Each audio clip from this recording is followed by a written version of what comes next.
사도신경으로 우리의 신앙을 고백하심으로 금요일 새벽 예배를 하나님께 드리도록 하겠습니다.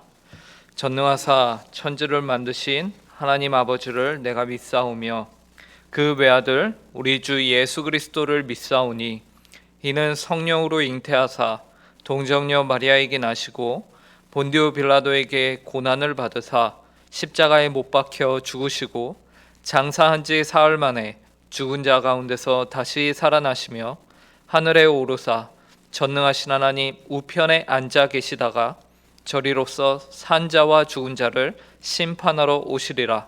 성령을 믿사오며 거룩한 공회와 성도가 서로 교통하는 것과 죄를 사하여 주시는 것과 몸이 다시 사는 것과 영원히 사는 것을 믿사옵나이다. 아멘. 찬송가 302장 함께 찬송하도록 하겠습니다. 찬송가 302장 내 주 하나님 넓고 큰 은혜는 함께 찬송하도록 하겠습니다. 이전 찬송가는 408장입니다. 함께 찬송하시겠습니다. 내 주 하나님 넓고 큰 은혜는 저 큰 바다보다 깊다. 너 곧 닷줄을 끌어 깊은 데로 저 한가운데 가보라. 언덕을 떠나서 장파에 배 띄워 내 주 예수 은혜의 바다로 내 맘껏 져가라.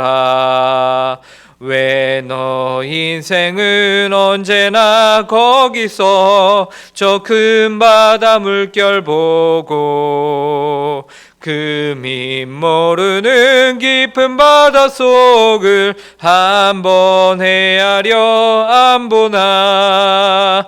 언덕을 떠나서 장파에 배 띄워 내 주 예수 은혜의 바다로 내 맘껏 져가라. 왜 많은 사람이 얕은 물가에서 저 큰 바다 가려다가 찰싹거리는 작은 파도 보고 마음 약하여 못 가네. 언덕을 떠나서 장파에 배 띄워 내 주 예수 은혜의 바다로 내 맘껏 져가라. 자고 가거라 이제 곧 가거라 저 큰 은혜 바다 향해. 자고 내 노를 저 깊은 데로 가라. 망망한 바다로 언덕을 떠나서 장파에 배 띄워 내 주 예수 은혜의 바다로 내 맘껏 져가라. 아멘. 함께 기도하겠습니다. 하나님 아버지 참으로 감사합니다. 지난밤에도 저희를 단잠으로 하나님 아버지 허락하여 주시고 또 오늘 이렇게 하루의 첫 시간을 주님 앞에 나와 기도함으로 시작할 수 있도록 은혜를 허락하여 주시니 참으로 감사합니다. 하나님 아버지 오늘 하루도 주님께서 주신 이 하루인 줄 알고 주님께서 주신 호흡과 주님께서 주신 생명을 가지고서 하나님의 뜻에 합당한 하루를 살아가길 소원합니다. 하나님 아버지 이 시간 그리하여서 저희가 주님의 말씀을 봅니다. 이 말씀을 통하여서 저희가 오늘 하루 어떻게 살아가야 하며 어떻게 주님께 기도하며 간구해야 하는지를 깨닫는 시간이 되게 하여 주시옵소서. 그리하여서 하나님만 영광을 받으시며 오직 저희가 하나님의 그 영광을 위하여서 하나님 아버지 힘차게 살아가는 오늘 하루가 되게 하여 주시옵소서. 이 시간 하나님 아버지께서 허락하신 은혜를 사모하며 이 모든 말씀 예수님의 이름으로 기도합니다. 아멘. 오늘 저희에게 주신 하나님의 말씀은 구약성경 시편 79편 1절부터 13절까지의 말씀입니다. 구약성경 시편 79편 1절부터 13절까지의 말씀입니다.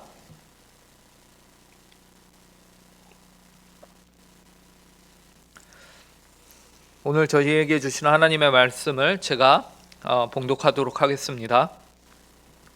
하나님이여, 이방 나라들이 주의 기업에 땅에 들어와서 주의 성전을 더럽히고 예루살렘이 돌무더기가 되게 하였나이다.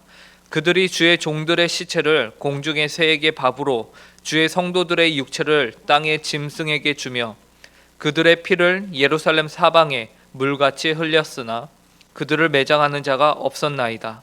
우리는 우리 이웃에게 비방거리가 되며 우리를 애워싼 자에게 조소와 조롱거리가 되었나이다. 여호와여, 어느 때까지니이까? 영원히 노하시리이까? 주의 질투가 불붙듯 하시리이까? 주를 알지 아니하는 민족들과 주의 이름을 부르지 아니하는 나라들에게 주의 노를 쏟으소서. 그들이 야곱을 삼키고 그의 거처를 황폐하게 함이니이다. 우리 조상들의 죄악을 기억하지 마시고 주의 긍휼로 우리를 속히 영접하소서. 우리가 매우 가련하게 되었나이다. 우리 구원의 하나님이여, 주의 이름의 영광스러운 행사를 위하여 우리를 도우시며 주의 이름을 증거하기 위하여 우리를 건지시며 우리 죄를 사하소서. 이방 나라들이 어찌하여 그들의 하나님이 어디 있느냐 말하나이까? 주의 종들이 피 흘림에 대한 복수를 우리 목전에서 이방 나라에게 보여주소서. 갇힌 자의 탄식을 주의 앞에 이르게 하시며 죽이기로 정해진 자도 주의 크신 능력을 따라 보존하소서. 주여, 우리 이웃이 주를 비방한 그 비방을 그들의 품에 7배나 갚으소서. 우리는 주의 백성이요 주의 목장의 양이니 우리는 영원히 주께 감사하며 주의 영예를 대대에 전하리이다. 아멘. 많은 학자들이 이 시편 79편은 이스라엘이 멸망한 후에 바벨론 포로 시대에 저작이 되었다라고 보고 있습니다. 그 이유는 1절에서 하나님이여, 이방 나라들이 주의 기업의 땅에 들어와서 주의 성전을 더럽히고 예루살렘이 돌무더기가 되게 하였나이다 라고 당시 예루살렘과 그곳에 있던 하나님의 성전에 대한 형편을 그리고 있기 때문이죠. 그러면서 시편 저자는 계속해서 지금 이스라엘 가운데 임하게 된 비참한 현실에 대해서 말하고 있습니다. 예루살렘을 쳐들어온 이들은 그곳에서 주의 종들의 시체를 공중의 새에게 밥으로 주며 또한 주의 성도들의 육체를 땅의 짐승들에게 먹잇감으로 주었다라고 하고 있어요. 그리고 그들의 피를 예루살렘 사방에 물같이 흘렸다라고 하죠. 이는 이스라엘에 쳐들어온 이들이 그 땅에 있던 이스라엘 백성들을 무참하게 학살하였다라는 것을 우리에게 보여주고 있습니다. 그리고 이 전쟁에서 무참히 죽어간 이들은 땅에 묻히지도 못하고 그대로 방치가 되었습니다. 그만큼 수많은 사람들이 목숨을 잃었다라고도 우리가 볼 수 있는 것이죠. 우리는 여기에서 예루살렘에 임한 비참한 현실을 볼 수 있게 되는 것이에요. 그런데 이렇게 예루살렘이 비참하게 된 이유에 대해서 이스라엘 백성들은, 그리고 이 시편 저자는 그 이유에 대해서 하나님 때문이다 라고 말하고 있어요. 본문 5절을 보시기 바랍니다. 여호와여, 어느 때까지니까? 영원히 노하시리이까? 주의 질투가 불붙듯 하시리이까? 이스라엘 백성들은 자신들이 당한 이 현실에 대해서 결코 하나님과 분리해서 생각하고 있지 않습니다. 오히려 그들은 자신들의 눈앞에 펼쳐진 그리고 눈앞에 자행된 이방 민족들의 그 잔혹한 행위들 너머에서 그 원인을 찾고 있다라는 것이죠. 그리고 그 근본적인 원인을 이들은 하나님을 생각합니다. 근본적인 원인으로 하나님을 생각합니다. 그들의 비참한 현실을 하나님과 연결해서 해석하고 판단하는 것이죠. 성도 여러분, 그런데 하나님의 백성들은 마땅히 이래야 합니다. 무엇을 이래야 하느냐? 때로는 우리가 인정하기 힘들고 인정하기 싫은 그러한 현실들에 맞닿아 있을 때에도 여전히 하나님께서 나의 받아들이기 힘든 이 사태를, 현상을, 모든 것을 주관하고 계시며 알고 계시구나 라는 것을 우리가 인정해야 합니다. 우리들의 인생의 그 어떠한 1분 1초도, 그리고 우리의 인생 가운데서 펼쳐지는 생기는 그 사건들 하나도 빠짐없이 모든 것이 다 하나님의 주권을 떠나서는 이루어질 수 없으며 하나님의 섭리와 전혀 별개의 문제들은 하나도 없다라는 것을 우리는 인정해야 합니다. 그렇기 때문에 우리는 인생을 살면서 모든 순간, 모든 사건들이 하나님의 뜻 안에서 벌어지며 그렇기 때문에 우리는 하나님 안에서 그것들을 해석을 해야 하는 것이죠. 오늘 시편의 저자가 그렇게 하고 있는 것처럼 말이죠. 그렇다면 오늘 시편 저자는 이스라엘에게 펼쳐진 비참한 현실을 하나님 안에서 어떻게 해석하고 있을까요? 여호와께서 자신들을 향하여 노하셨고 주의 질투가 불붙듯 하였다라고 해석합니다.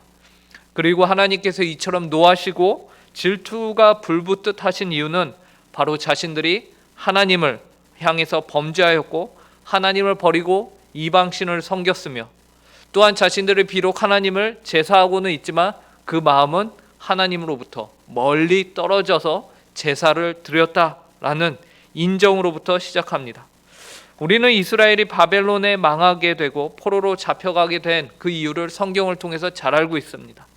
하나님이 수도 없이 그들에게 선지자를 보내셨죠. 그러나 그들은 하나님의 그 선지자들의 말을 듣지 않았습니다. 선지자들은 외쳤지만 그들은 외면하였어요. 그래서 8절 말씀을 보시면 시편 기자가 이렇게 말합니다. 우리 조상들의 죄악을 기억하지 마시고 주의 긍휼로 우리를 속히 영접하소서. 우리가 매우 가련하게 되었나이다. 우리가 회복을 구할 때에 가장 먼저 시작해야 하는 것은 하나님 앞에서 우리의 범죄함을 인정하고 시인하는 것입니다. 그리고 그러한 우리의 범죄함과 우리의 부족한 모습에도 불구하고 그 자리에서 낙담하고 쓰러지는 것이 아니라 그럼에도 불구하고 우리가 붙잡을 분은 하나님밖에 없습니다라고 시인하는 것입니다. 우리가 죄인이라는 사실로부터 시작을 하고 염치 없지만 그럼에도 불구하고 어제도 오늘도 계속해서 우리가 부족하지만 그럼에도 불구하고 계속해서 하나님을 붙잡는 것밖에는 방법이 없습니다. 그런데 하나님께서는 그리고 성경에서는 단지 나 한 사람만의 죄만을 가지고서 우리에게 나아오라라고 말씀하지 않으시고요. 하나님께서는 우리에게 우리의 공동체의 문제, 우리의 가족의 문제, 우리 나라의 문제를 가지고서도 나아오라고 합니다. 참으로 신기합니다. 또한 성경에서는 많은 부분에서 하나님이 이처럼 공동체의 문제로 우리에게 나아오길 바라고 계세요. 이것은 실로 놀라운 사실이죠. 아주 특별한 경우를 제외하고는 성경에서 하나님은 늘 공동체로 그리고 교회로 민족으로 나라로 그의 백성들과 상대하셨다라는 것입니다. 그래서 신약에서는 하나님의 교회를 중심으로 한 영혼 한 영혼이 구원받고 회개를 경험하도록 인도하시는 것뿐만 아니라 언제나 한 민족, 한 무리, 한 가정이 주님께로 돌아오는 것을 우리가 볼 수 있습니다. 오늘 본문 8절에서도 우리 조상들의 죄악이라는 말을 하고 또 주의 긍휼로 우리를 속히 영접하소서 그리고 우리가 매우 가련하게 되었나이다 라면서 시편 저자는 계속 우리라는 고백을 하고 있죠. 그리고 성경에서는 그리스도의 몸이라는 표현을 사용해서 성도 한 사람 한 사람이 몸의 머리 되시는 예수 그리스도와 연결이 되어 있으며 그 각 지체가 하나의 몸이다라면서 그리스도는 우리를 한 몸으로 보고 계십니다. 그래서 고린도전서 12장 25절에 보면 이렇게 말합니다. 만일 한 지체가 고통을 받으면 모든 지체가 함께 고통을 받고 한 지체가 영광을 얻으면 모든 지체가 함께 즐거워하느니라. 그러므로 오늘 우리도 우리의 교회를 위해서 기도해야 합니다. 교회 안에 성도들의 형편을 위해서 기도해야 합니다. 그리고 우리가 속한 각자의 가정을 위해서 하나님이 원하시는 방향으로 기도해야 합니다. 우리의 이기적인 마음으로 우리의 가정을 위해서 기도하는 것이 아니고요. 하나님의 영광을 위해서 여러분의 가정을 위해서 기도해야 하는 것이죠. 그리고 우리의 조국 대한민국을 위해서 기도해야 합니다. 우리의 기도가 우리를 위한 기도이지만 결코 그것이 내가 속한 집단의 이기주의를 위해서 기도하는 것이 아닌 것이에요. 하나님의 영광을 위해서 우리를 위해 기도하는 것과 집단 이기주의에 얽매여서 우리를 위해 기도하는 것은 엄연히 다른 것입니다. 오늘 본문을 보시면 시편 기자의 기도는 그들의 조국인 이스라엘을 위해서 기도하지만 그 민족을 위해서 기도하지만 그 안에는 분명 자신을 위한 집단 이기주의가 그 원동력이 아니라, 원인이 아니라 하나님의 영광이 그 원인인 것을 우리가 아주 명백하게 볼 수 있습니다. 우선 6절을 보시면요, 주를 알지 아니하는 민족들과 주의 이름을 부르지 아니하는 나라들에게 주의 노를 쏟으소서라고 합니다. 여기서 시편 기자는 자신들을 공격하는 나라들이 여호와 하나님을 알지 못하며 여호와 하나님의 이름을 부르지 아니하는 민족인데, 그러한 민족이 하나님의 국가인, 하나님의 나라인, 하나님의 민족인 이스라엘을 이기면 주님의 이름이 무엇이 되겠습니까? 라면서 하나님, 주의 노를 그들에게 쏟으시옵소서라고 간구하고 있는 것이죠. 그리고 9절은 더욱 이러한 하나님의 이름의 영광을 분명하게 드러냅니다. 9절 말씀을 보시기 바랍니다. 우리 구원의 하나님이여, 주의 이름의 영광스러운 행사를 위하여 우리를 도우시며 주의 이름을 증거하기 위하여 우리를 건지시며 우리 죄를 사하소서. 시편 기자가 하나님을 부르면서 우리를 위해서 또한 기도하고 있는데, 우리 구원의 하나님이라고 부릅니다. 그러면서 무엇을 위하여 자신의 나라와 민족을 구원하여 달라고 하고 있냐면, 주의 이름의 영광스러운 행사를 위하여 나의 민족, 나의 국가를 구원해 달라고 요구하고 있어요. 또한 주의 이름을 증거하기 위하여 우리를 건지시며 죄를 사하여 달라고 간구하고 있죠. 철저히 여호와 하나님의 이름의 영광과 주의 이름이 열방 가운데서 증거되기 위하여, 선포되기 위하여서 우리를 구원하여 달라, 우리의 죄를 용서하여 달라라고 간구합니다. 이어지는 10절도 보시기 바랍니다. 이방 나라들이 어찌하여 그들의 하나님이 어디 있느냐 말하나이까? 주의 종들의 피 흘림에 대한 복수를 우리의 목전에서 이방 나라에게 보여주소서. 이방 나라들이 이스라엘을 이기게 되면 그들이 교만하여져서 하나님이 어디 있느냐라고 말할 텐데, 하나님, 이러한 모습은 정말 큰일 아닙니까? 그러니 여호와 하나님이여, 주의 종들의 피 흘림에 대한 복수를 저 이방 나라에게 보여주십시오라고 말하고 있습니다. 이처럼 이스라엘은 철저히 그들의 나라를 위해서 기도하지만 그 안에는 자신들의 집단 이기주의가 아닌 그 안에 하나님의 이름의 영광을 위하는 기준이 분명하게 서 있었습니다. 이와 같이 오늘 우리도 하나님의 영광을 위하여서 기도해야 할 것입니다. 우리가 구하는 모든 기도의 제목들은 바로 하나님의 영광을 위함이 뿌리로 자리 잡고, 이제 그 뿌리 위에 여러분의 삶의 형편에 대한, 공동체의 형편에 대한 기도들이 열매를 맺어야 할 것입니다. 오늘 기도하는 모든 성도님들의 기도가 이와 같이 주님 보시기에 합당한 기도가 되기를 간절히 바랍니다. 그리고 마지막 13절에서는 하나님을 향한 백성의 고백으로 마무리를 합니다. 우리는 주의 백성이요 주의 목장의 양이니 우리는 영원히 주께 감사하며 주의 영예를 대대에 전하리이다. 자신들은 하나님의 백성이라고 하죠. 그리고 하나님의 목장의 양이다라고 합니다. 이 말은 무엇입니까? 하나님이 우리의 왕이시고 우리의 목자가 되십니다 라는 말을 의미하죠. 그래서 철저히 하나님께서 우리의 신변을, 우리의 모든 것을 책임지셔야 합니다. 지키셔야 합니다. 보호하셔야 합니다. 하나님 없으면 안 됩니다 라는 고백을 그 안에 담고 있는 것이죠. 그러면서 우리는 하나님 앞에서 무엇을 하겠다고 합니까? 우리는 영원히 주께 감사하며 주의 영예를 대대에 전하겠다라고 다짐하고 있습니다. 이 기도와 같이 오늘 이 자리에 나오신 모든 성도님들도 하나님께 기도하면서 여러분의 부족함과 죄를 회개하시고, 또한 여러분의 이기심으로 기도하는 것이 아니라 비록 내 형편이 힘들지라도 그 모든 것을 주관하시며 섭리하고 계시는 하나님을 믿음으로 그의 나라와 의를 위해서 기도할 수 있는 모든 성도님들이 되시길 간절히 바랍니다. 그럴 때에 하나님께서는 반드시 그의 백성들의 왕으로 자정하시고 그의 양들을 지키시는 목자로서 여러분들을 위하시고 그분의 이름의 영광을 성도님들의 삶 가운데 더 높이실 것입니다. 그 영광스럽고 명예로운 자리에 함께 하시는 모든 성도님들이 되시길 간절히 바랍니다. 함께 기도하겠습니다. 하나님 아버지, 저희의 왕이요 저희의 목자로서 서주시니 감사합니다. 저희가 주님 없이는 참으로 한순간도 살아갈 수 없는 연약한 존재들임을 고백합니다. 하나님 아버지, 저희의 연약함을 주님 앞에 들고 나가며 저희 형편을 주님 앞에 구합니다. 하나님 아버지, 모든 성도들의 이 기도를 간절히 들어주시고 오늘도 하루를 시작하면서 주님께 먼저 나와 기도로 시작하는 성도님들의 삶을 주님 귀하게 받아 주시옵소서. 하나님 아버지, 저희의 구함이 저희의 어떠함을 위함이 아니라 그 이전에 먼저 하나님의 이름의 영광, 하나님의 나라를 위하여서 구하는 기도들이 되게 하여 주시옵소서. 하나님, 저희가 왜 존재하며 저희가 왜 있어야 합니까? 저희 형편이 왜 나아져야 합니까? 바로 하나님의 이름의 영광 때문임을 저희가 알고 그에 합당한 삶을 오늘도 살아내는 모든 성도들 되게 하여 주시옵소서. 감사하오며 이 모든 말씀 예수님의 이름으로 기도합니다. 아멘. 하늘에 계신 우리 아버지여, 이름이 거룩히 여김을 받으시오며 나라에 임하옵시며 뜻이 하늘에서 이루어진 것 같이 땅에서도 이루어지이다.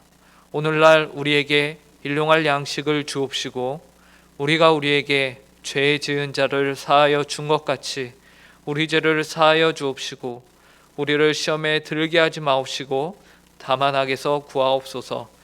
대개 나라와 권세와 영광이 아버지께 영원히 있사옵나이다. 아멘.